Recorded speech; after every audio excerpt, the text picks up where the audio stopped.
Hello there. Hello.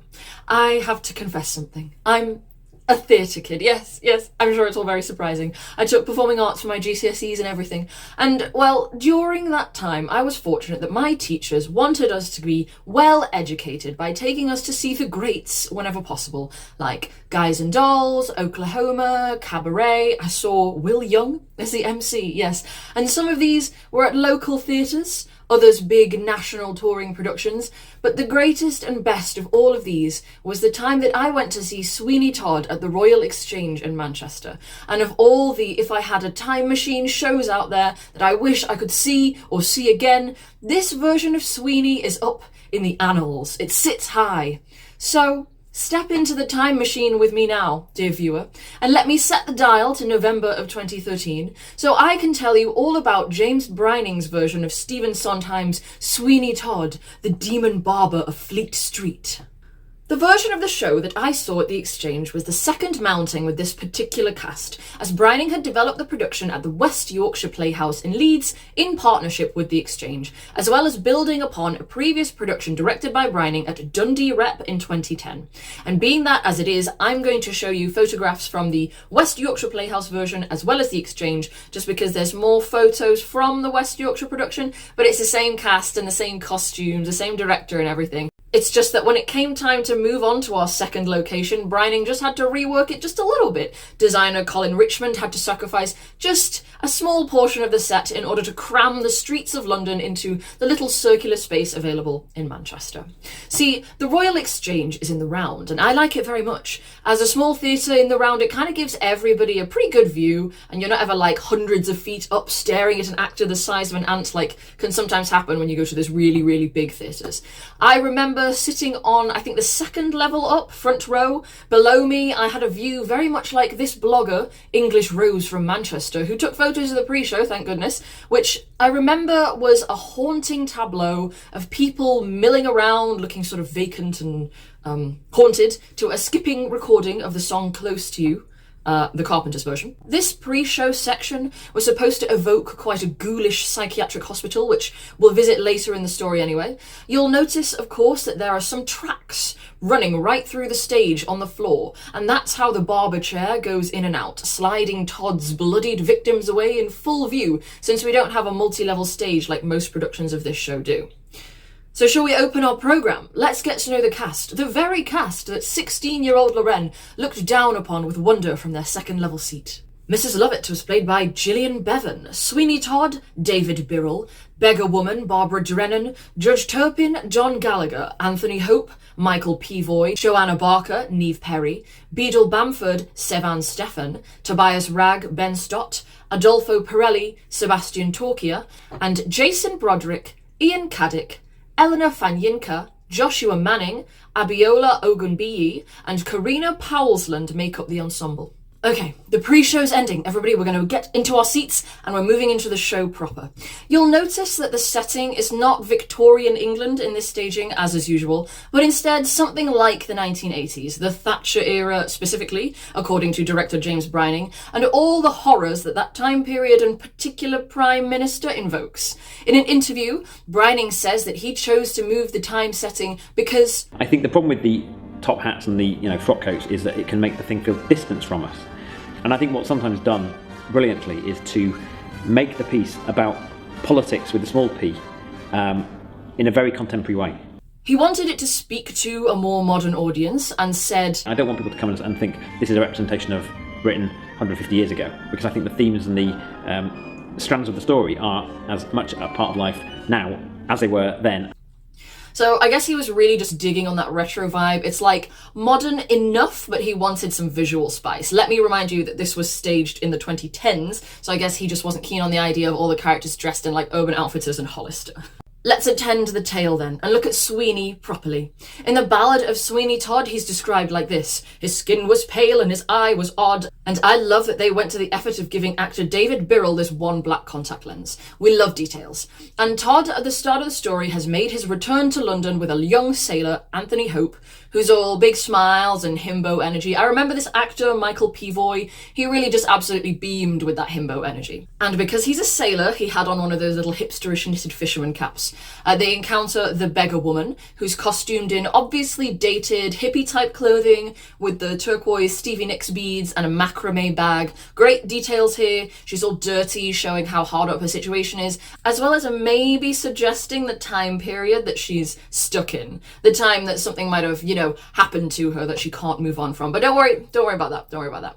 Sweeney heads into Mrs. Lovett's pie shop next, and here they rolled in the pie shop set pieces. The familiar glass-windowed food display cases and clunky till that even now in the 2020s you still sometimes see in the less modernised areas of Britain. I remember for a long time after I saw this production, I couldn't look at like a regular chippy or like a pie shop the same way. We've got the plastic chairs and the plastic tablecloths, and it's all just so very invoking of a time and a place, isn't it? And Mrs. L, played by Gillian Bevan, who was brilliant, by the way, has got a cracking look. The whole pastel pink lunch lady uniform tells us immediately who she is. The dishevelled state of her hair and the whole place around her tells us what's up. Times are tough. Lovett laments about how terrible her pies are, and then when Todd's in there, she starts spinning yarns about Benjamin Barker, the barber who used to live upstairs, suspecting, of course, that she is speaking to that very man, and catches him up about what became of his wife after he was wrongly transported for life, that is, shipped off to Australia as a prisoner, as was typical, I think, in the Victorian times, by Judge Turpin, who, with the help of his lackey, Beadle Bamford, great alliteration, and a beadle is like an old-timey legal official, and then they lured Barker's wife to a masked ball where the judge forced himself on her.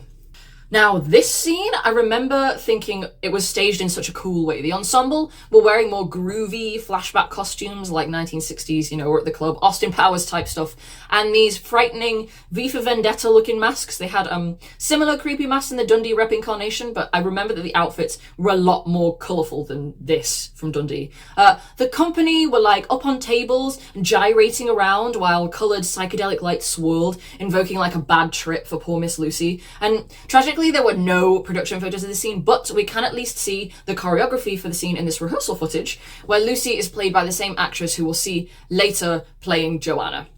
Todd, understandably horrified, freaks out. Mrs. Lovett is like, great, nice, I knew it was you. By the way, your wife poisoned herself with arsenic, and that very judge that assaulted her then took in her, and your daughter as his ward. Suitably incensed? Cool. So here's your old razors that I kept, don't worry about it. So why don't you get down to some revenge? And yeah, Todd is like, cool, yeah, I will get down to some revenge, actually. I'm gonna kill this judge. Meanwhile, Anthony is out himboing around in the streets and he hears a girl singing. That same actress who played Lucy is now playing her daughter, Joanna, and she's singing a song heavily laden with unsubtle symbolism. She's got this sort of ghostly look. The actress, I remember, was very pale herself, and in this blonde wig and white dress, she was looking very ghost. And Anthony's like, whoa, she's a stunner, loving that yellow hair. I remember thinking that he was adorable. Honestly. The judge and the beadle chase him off, but he's like, I'm gonna marry that girl. And I'm like, I love the enthusiasm, but maybe, get to know her first. Meanwhile, Adolfo Pirelli is out con-manning in the streets, and oh my god, iconic. So, remember how Sacha Baron Cohen played Pirelli in the 2007 Tim Burton Sweeney Todd movie? And remember how Mr. Baron Cohen was Borat? Okay, so I think the creative team looked at Sebastian Torkia and said, oh shit, he looks a bit like Sacha Baron Cohen. Let's style him like Borat. I remember turning to my friend while we were watching and whispering, Borat, when he appeared, which, by the way, he appeared by stepping out of a three-wheeled car. The Exchange is a really small theatre, so it's not like they could fit a huge display in. I've got a picture of the show car from the West Yorkshire Playhouse production, which was way bigger. I mean, it's a van. I wish I had a better picture of it to show you, but I think that the little old three-wheeled clunker that they had to switch to fit into the little space at the Exchange is way funnier. And it sells the sleazy conman vibe just exquisitely. And of course, Pirelli is accompanied by Tobias, played by Ben Stott, who sings to the crowd about the wonders of Pirelli's miracle elixir, showing us a photo of his sad, bald mug before whipping off his beanie to reveal a luscious mane of hair. Todd and Lovett rock up and start to stir up shit, exposing Pirelli as a conman, and Todd challenges him to a shave-off, winning and catching the eye of the beadle, who's keen to redeem Todd's offer of a free shave. Okay, the plan's in motion. Later, we check in with the judge, and he does that self-flagellating scene. Gross. He whips off his robe, and I think he might have had on one of those mesh vest tops underneath his shirt, and he's actually like, yeah, I think I'm gonna marry Joanna. Gross. Anyway, She wants to marry Anthony, and Anthony's in fact just rocked up to Mrs. Lovett's place to tell Todd. I'm in love and I don't care who knows it. And Todd's like, okay, nice, well, that's my daughter, so let's make this happen because I really need her away from that judge ASAP. So yes, you can use the barbershop as a safe house. And Anthony's like, nice, I'll have to go propose then. And as he leaves, Pirelli and Tobias arrive. Pirelli wants to talk to Todd alone, so Mrs. Lovett sits down with Tobias and gives him a pie. And this is another scene that like lives in my mind forever. It was like burned into my brain. They get to talking and Mrs. L's like, well, it's a shame your boss is a con man, but at least you've got a good head of hair. And then Tobias is like, yeah, but TBH, it's really itchy. And then he whips off his wig to reveal a shiny little bald dome under there. And I remember thinking that was absolutely hysterical. Like the bald reveal was just brilliant. And this was the first production of Sweeney Todd I'd ever seen, so I was thinking, hee, very funny, that's such a funny joke. But when I watch videos of like every other production, including the film, Tobias is never bald. Like, he's always just got shorter but no less full head of hair underneath there, and bald Tobias absolutely ruined this joke. It's not funny to be whipping off a wig to reveal hair. That is the real thing, snatched. More bald Tobiases from here on out. Or is baldness like not cute to anybody anymore? Come on, roll out the cue balls. Roll them out. Meanwhile, Pirelli attempts upstairs to give Todd the shakedown, revealing himself to be a fake Italian for one, and in fact, Benjamin Barker's former assistant, and he's saying he wants hush money or he's going to go blabbing, and Todd's not keen, so he kills him about it and stashes his body. So here's a great image, Sweeney Todd killing Borat. He did that for the people. Meanwhile, we see Anthony and Joanna being all goo-goo-eyed about each other as they plan to elope, and the Beadle tells the judge, hey, that guy Sweeney Todd is a bit of all right when it comes to giving a guy a nice clean shave, so why don't you pop over? And the judge is like, yeah, all right. So Todd heads downstairs to Mrs. L, immediately post Pirelli murder, and he's like, oh yeah, that boy's still here. So I just killed his boss. And Mrs. Lovett's like, are you serious? But then she's like, oh, nice, well, I'll take his wallet. Okay, so what do we do in this body then? And then the judge arrives, so Todd's like, oh, okay, murder plan suddenly in motion, let me just handle this first. And he's getting the judge sat down, all chilled out, scented candles on. He's like, yeah, you like blondes, okay, good night. But before he can do the killing, Anthony blunders in, all love struck, and he's like, yep, the elopement's on, and me and Joanna are locking this down. And the judge is like, what? Well, then I'm gonna send her away, and I'm never coming back here either. Service is terrible, goodbye. So Todd, mad as hell, ejects Anthony from the premises and decides he's gonna just do killing like full time now. Indiscriminately. Mrs. Lovett is like, well, hey, hang on now. Why don't we be a little bit more eco-friendly and not let all that meat go to waste? Let's make this a collaboration. You kill the people, and then I'll cook them up into some yummy pies. And Todd's like, Mrs. Lovett, you absolute mad lass. Let's do it. Then they kind of like bump and grind about it. I'm fairly positive that this photo here with the boob grab is from A Little Priest, because it's about here in the story that Todd seems to be most receptive to Lovett's like randy advances. And A Little Priest is the Act 2 closer, so blackout, and now we can mill around the theatre for a bit, stretch our legs, go for a wee, maybe get an expensive little ice cream. Go on, I'll wait. Okay, we're back in. I mean, hurry up, come on, get to your seat. It's Act 2 now. And when the lights come up, we see that Mrs. Lovett has had a glow up, and now she's got money because the human meat pies are selling. So she got herself a new hairdo and a new wardrobe, rocking the 80s MILF look in style with this leopard print dress and the chunky necklace and the gold watch and the blingy shoes. I remember thinking, even back then, before I became obsessed with 1980s fashion, that this was such a good way to like visually demonstrate the way Sweeney and Lovett are on the up and up with the dramatic costume switch. For the most part, everyone in the company's been costumed in clothing that looks sort of late 1970s, as is typical with decades moving into each other. But this look here on Mrs. Lovett just screams and shouts about its 1980s-ness. Plus, this little pastel floral apron is just a cherry on top. She's so Golden Girls. Obsessed. Obsessed. And now we get into the blood too. While the people happily eat the pies served to them by Lovett and Tobias, we see Todd slitting throats left and right. I remember that the actor would drag his razor across the victim's throat, and then the victim would like chomp on a blood capsule or something and spit out the blood so it ran all down their front, and then Todd would spin the chair and send it off on its way, the track on the floor of the stage taking the chair off stage, and then it would come back in the other side empty and waiting for the next victim. If I remember right, there was a sequence in the musical where Sweeney is just like slicing throat after throat. So in this production, it sort of ended up like a conveyor belt of barber chairs, bringing victims in and then taking them away, with the victims like spitting up blood and convulsing as they get wheeled serenely out. It was incredible. I remember that the like word of mouth buzz around the production at the time called the banquet seats, these little benches at the front, the splash zone. And I remember after seeing it once on this school trip, I was desperate to go again and try and snag one of those banquet seats, but apparently they sell out like really, really fast and I couldn't get tickets. The whole production was sold out, and I guess that's rightly so because the show was a banger. Okay, and while Todd's just like kind of sunk into a state of murder, depression, repeat, Anthony's been out every night hustling, totally on that Finding Joanna grind, and he comes to Todd with the news that he's found her locked up in a psychiatric hospital. Yep, the one from the pre-show. Anthony's like, come on man, help me out, and Todd's like, yeah, alright, plan's back on. So they plot to sneak Anthony in as a wig maker there to collect inmates' hair, and he's looking for a specific shade. Todd's like, what colour is Joe's hair? And Anthony's like, yellow. And Todd's like, you're such an idiot, the word is blonde, but fine. And then as soon as Anthony leaves, Todd is like, nice, double cross time. And he tells the judge that Anthony will be bringing Joanna to his shop and he'll give her over to the judge, no fuss, if he'll just come over after dark. Meanwhile, Tobias, who also has a new outfit, this cute little blue polo shirt, plus he's rocking his bald head proudly now, has grown attached to Mrs. Lovett, and he sings her song about wanting to protect her. Since he's been living with them, he's kind of like fallen in mum with her. I remember thinking his singing was fantastic, but not being sure what to make of his character and if I was meant to interpret the character as a child or not. The actor was young though, obviously not a child, but then I read that across productions he's described as simple-minded, which I think might be code for has some kind of developmental disability, but I guess that means that directors can sort of just pick and choose if they want to cast a child, like in the Tim Burton movie, or a childlike adult. I think in Stott's case, you could probably see his character as a teenager because he really was very youthful. I assume he could only have been in his very early 20s when he played the role. Anyway, sweet moment interrupted. Tobias hasn't forgotten about Mr. Pirelli this whole time, and when he catches sight of his wallet that Mrs. Lovett, as we know, swiped for herself, he gets freaked out, and then Mrs. L distracts him by rushing him into the back of the shop where the furnace is, and she gives him a demo of that and the meat grinder, telling him to, get to work on a bit of manual labour for her for a bit before hurrying away and, locking him in there. Mrs. Lovett and Todd then kill a beetle upstairs to stop him from snooping.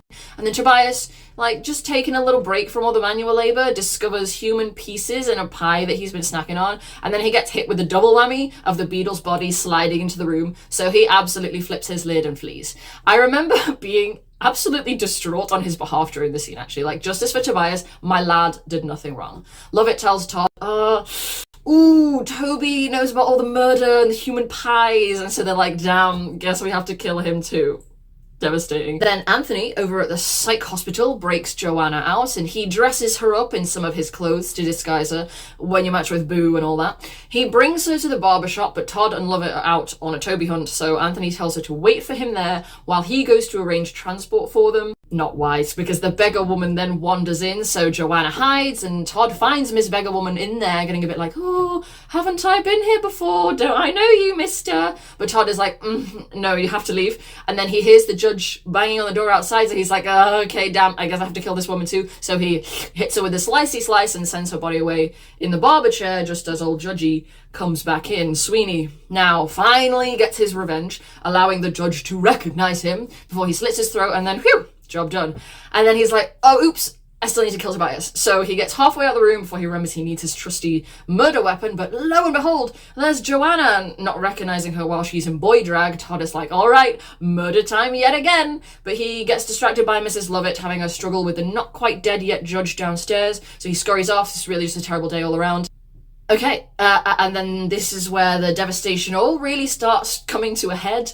Todd finds Lovett cramming bodies into the oven. I can't remember if there was a visible oven on stage, but I definitely remember a lot of stage smoke coming from the two entrances that most of the action comes in and out of. And, Lovett she's cramming bodies, including the judge and also the beggar woman, and only now does Todd take a moment to look at her face properly. And, oh no, that's his wife! I remember being, high-key kind of distraught here. Just like he is. He's devastated. I'm devastated. He was so close. Tragedy.